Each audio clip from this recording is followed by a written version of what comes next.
कि उनके ग्रीवेंसेस हो। कोर्ट में बोला गया है। तो विद इन नेक्स्ट वीक जो भी पिटिशनर्स हैं जो आज के दिन कोर्ट में हैं इस इशू को लेकर, तो वो दोबारा से एक फ्रेश रिप्रेजेंटेशन कमीशन में सबमिट करवा सकते हैं। हाँ जी।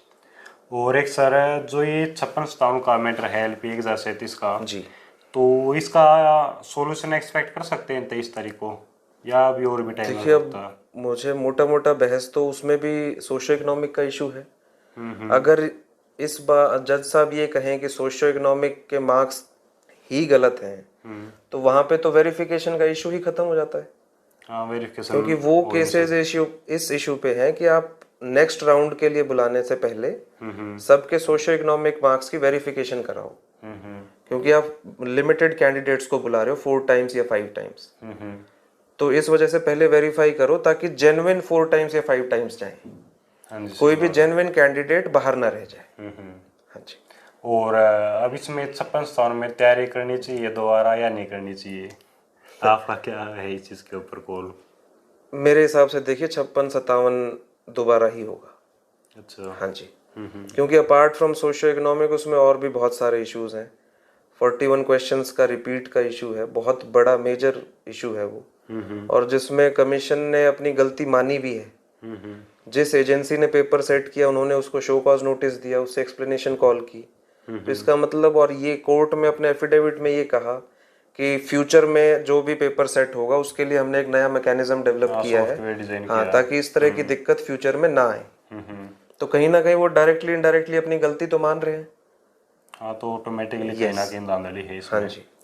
सर एक जो ये मैटर है पोर्टल ग्लिच वाला, अगर ये इसमें स्टूडेंट की जीत होती है जी। तो ऐसा कुछ भी कि 20 ग्रुप्स के ऊपर कोई इफेक्ट पड़ेगा या उनकी क्वेश हो जाएगा उनका रिजल्ट वगैरह? देखिए ग्लिच, अब वो तो मेरिट पे डिपेंड करता है। अगर सभी पोस्ट भर दी गई हैं और उसके बाद कैंडिडेट्स का कंसर्न जो है वो कोर्ट एक्सेप्ट करता है कि जेन्युइन कंसर्न था और उसको हम ठीक मानते हैं, तो इनको दोबारा मौका दिया जाए। तो उसका वे आउट क्या होगा, दोबारा टेस्ट लेंगे उनका या दोबारा रिजल्ट उनका रिवाइज करेंगे। हाँ, और कई तो उस ऐसे चीज, स्टूडेंट भी यस जिन्होंने एग्जाम ही नहीं दिया है। यस, तो उनको अगर वो जेन्युइन है और एग्जाम ही नहीं दे पाए तो फिर उनका कैसे वो सॉर्ट आउट करेंगे। तो ये सारी चीजें कोर्ट के सामने रखी जाएंगी। एक बार कोर्ट के सामने पूरी बहस होगी, फिर एक एक करके सारे इश्यूज रखे जाएंगे। हाँ, ये भी कुछ मैटर आ रहा कि एक एक करके सारे मैटर पे सुना यस, जाएगा।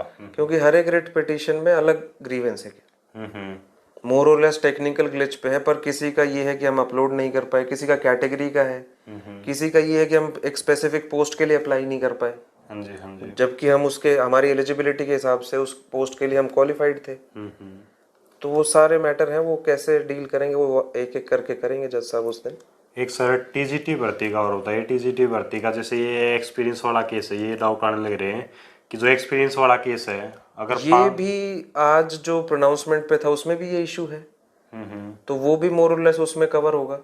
अगर एक्सपीरियंस के मार्क्स ही हटा दिए कोर्ट ने, फिर वो जो इशू डिवीजन बेंच में है जिसमें स्टे है, उसमें इशू ज्यादा मुझे नहीं पता, बट ये है कि एडेड और अनएडेड स्कूल्स के एक्सपीरियंस का, हाँ जी, हाँ जी। हाँ, नॉन एडेड स्कूल्स के एक्सपीरियंस को काउंट नहीं कर रहे, जबकि पिटिशनर्स ये कहते हैं कि नॉन एडेड स्कूल्स के एक्सपीरियंस को काउंट किया जाए। जहां तक मुझे ध्यान है, एग्जैक्ट कंट्रोवर्सी मुझे नहीं पता हाँ जी, उसमें। हाँ जी।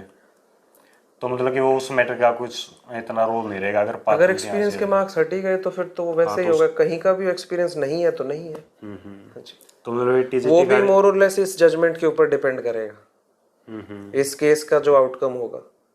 जो ये 5 नंबर का सर, इसमें ये भी हो सकता कि ये जैसे 4 पॉइंट्स भी देने लग रहे हैं, विडो का हो गया, फादरलेस का हो गया, एक्सपीरियंस और सोशो, कि 1-2 पॉइंट को छोड़ दे कि इन पे नहीं, मिलते रहेंगे और 2-3 पे हटा ज्यादा दे। से ज्यादा एक्सपीरियंस का हो सकता है, बाकी सोशो इकोनॉमिक क्राइटेरिया अगर हटेगा तो पूरा हटेगा, हाँ जी, उसमें हाँ जी। पिक एंड चूज नहीं होगा। अच्छा। बेसिकली जज साहब इस इंटेंट के थे कि भाई मेरिट को प्रिवेल करना चाहिए।